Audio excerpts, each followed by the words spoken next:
নমস্কার। সৎ সাহেব। আপনার নাম? সরস্বতী রায়। আপনি কোথা থেকে এসেছেন? পূর্ব মেদিনীপুর, পাঁশকুড়া, বলরামপুর থেকে।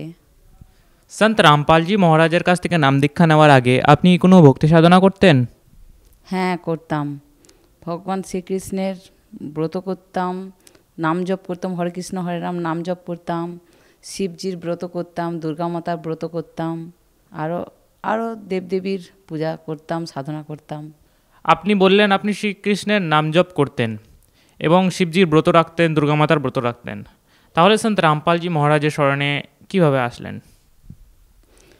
যখন আমি শ্রীকৃষ্ণের নাম জপ করতাম, ব্রত করতাম, শিব শ্রীকৃষ্ণের করতাম, এরকম দুর্গা মাতার ব্রত ট্রত করতাম, কিন্তু আমার কোনো কষ্ট থেকে আমি কোনো পাইনি, কোনো সাহারা মিলেনি, কষ্টই পেয়েছি।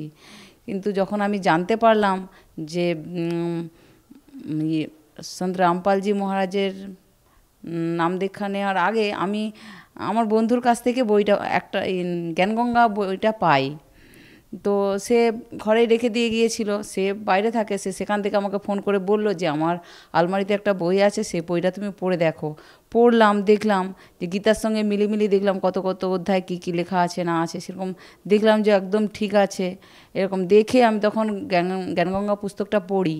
পড়ার পর তারপর ইউটিউব চ্যানেলে সন্ত রামপালজি মহারাজের চ্যানেল সাবস্ক্রাইব করে আমি সৎসঙ্গ দেখি, ভিডিও দেখি, দেখলাম সব কিছু যে রামপালজি মহারাজ বই খুলে খুলে, বেদ খুলে, গীতা খুলে, বাইবেল খুলে খুলে খুলে দেখাচ্ছে এই অধ্যায় এই লেখা আছে, এই নম্বর শ্লোক, এই এত নম্বর পৃষ্ঠা, এরকম দেখাচ্ছে। দেখলাম যে সব কিছুই ঠিক। তাহলে এতদিন যে আমি গীতা পড়ে গেছি, কিংবা যেসব গুরুদেবের যেমন শ্রীকৃষ্ণের যে দীক্ষা দিয়েছিল, ভগবান শ্রীকৃষ্ণের নাম দীক্ষা দিয়েছিল যে সুখদেব গোস্বামী, তার কাছ থেকে তারা কোনো দিনও এসব খুলে খুলে দেখায়নি, শুধুই বলে গেছে এইসব জিনিস শাস্ত্রে লেখা আছে। কোন শাস্ত্রে কী কোথায় লেখা আছে, কী লেখা, সেটা কোনো দিনও দেখায়নি, জানায়নি। আমি যখন দেখলাম যে সন্ত রামপালজি মহারাজ এরকম খুলে খুলে দেখাচ্ছে পুরো প্রমাণ স্বাক্ষর, তাহলে আমি এটাকেই বিশ্বাস করব না? আমি সেটা থেকে তো আমি কোনো কষ্টই পেয়েছি, কোনো সময় তো আমাকে মুক্তি দিতে পারেনি, আমার কষ্ট থেকে উদ্ধার করতে পারেনি। তখন এবারে আমি ওই চ্যানেলেই এগুলো দেখতাম, সৎসঙ্গ দেখে দেখে আমার গাঁঠে গাঁঠে প্রচুর ব্যথা ছিল। যখন ভগবান শ্রীকৃষ্ণের নাম জপ করতাম, দীক্ষা নিয়েছিলাম, তখন আমার এত গাঁঠে গাঁঠে ব্যথা হয়, আমি উঠতে বসতে সবসময় আমার চোখ দিয়ে জল এসে যেত। আমি ভাবতাম যে মনে হয় আমি আর বাঁচব না, মনে হয় আমি আর উঠতে বসতে পারবো না, কাজ করতে পারবো না, এত কষ্ট হতো। ভগবান আমার কি এই সময়ই এরকম রোগটা দিয়ে দিল? আমি কি আর কোনো দিনও ভালো হতে পারবো না? ডাক্তার দেখিয়েছি, অনেক ডাক্তার দেখিয়েছি, ওষুধ ইঞ্জেকশন এসব নিয়েছি, কোনো দিনও কষ্ট শেষ হয়নি, উল্টে আরও বেশি কষ্ট হতো। যন্ত্রণা ইঞ্জেকশনের জন্য নিয়ে তো বন্ধ করে দিলাম। তখন শুধু ভগবানকে শুধু এটাই বলতাম যে ভগবান কোথায় তুমি, তুমি কি আমার এত কষ্ট দেখতে পাওনি, এরকম বলতাম। তারপর যখন আমার বন্ধু বলে যে এরকম জ্ঞানগঙ্গা বইটা পড়ো, পড়ার পরে যখন দেখে, তখন সৎসঙ্গ শুনতাম, সৎসঙ্গ শুনে শুনেই নেই দেখলাম যে তখনই পরমাত্মাকে ডাকতাম, পরমেশ্বরকে, গুরুদেবকে, রামপালজি মহারাজকে তখনই স্মরণ করতাম যে আমার কষ্ট থেকে আমাকে উদ্ধার করে দাও, আমি তোমার শরণ নিয়ে নেবো, আমি নাম দীক্ষা নিয়ে আসবো। আমি জানতাম না যে কোথায় আছে আশ্রমটা, কোথায় নাম দীক্ষা দেওয়া হয়, দেখিনি। তারপর তখনই আমি যে সৎসঙ্গ শুনতাম, আর সকালের আরতি, সন্ধ্যা আরতি, এগুলা শুনতাম। আমি কিন্তু নাম দীক্ষা নিইনি, তার আগেই এগুলা শুনতাম। তারপর আমার না অটোমেটিক আস্তে আস্তে আমার গাঁঠে গাঁঠে যে জয়েন্টে জয়েন্টে ব্যথা ছিল, যন্ত্রণা হতো, সেগুলো না আস্তে আস্তে আপসে চলে যায়।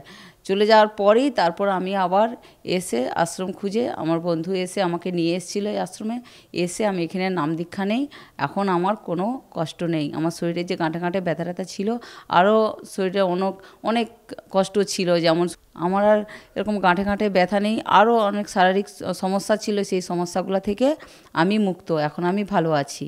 আপনি বললেন সন্ত রামপালজি মহারাজের কাছ থেকে নাম দীক্ষা নেওয়ার আগেই যে আপনি সন্ত রামপালজি মহারাজের প্রবচন শুনতেন, তখন থেকেই আপনার শরীরে যে ব্যথা ছিল, গাঁঠে গাঁঠে ব্যথা ছিল, সেই সব থেকে আপনি মুক্ত হয়ে যান। তাহলে আর আপনার কি কি লাভ হয়েছে? আর এবারে আমার আমার ছেলেটেলেরা তাদের শরীরে, আমাদের সংসারে আমরা খুব খুব গরিব, আমাদের সংসারে প্রচুর কষ্ট।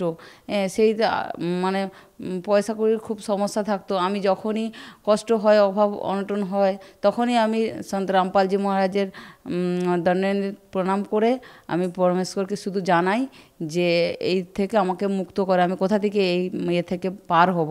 তখনই আমার যে কোনো যেটা মানে পয়সার জন্য সমস্যা টমস্যা হতো, সেগুলো না অটোমেটিক কোথা থেকে সন্ত রামপালজি মহারাজ যে দূর করে দিত, আমি নিজেও জানতে পারিনি। আমার আধ্যাত্মিক লাভ হয়েছে। এছাড়াও আমি পূর্ণ গুরু পেয়েছি সন্ত রামপালজি মহারাজের, পূর্ণ ভক্তি পেয়েছি যে আমাকে মুক্তি দিতে পারে।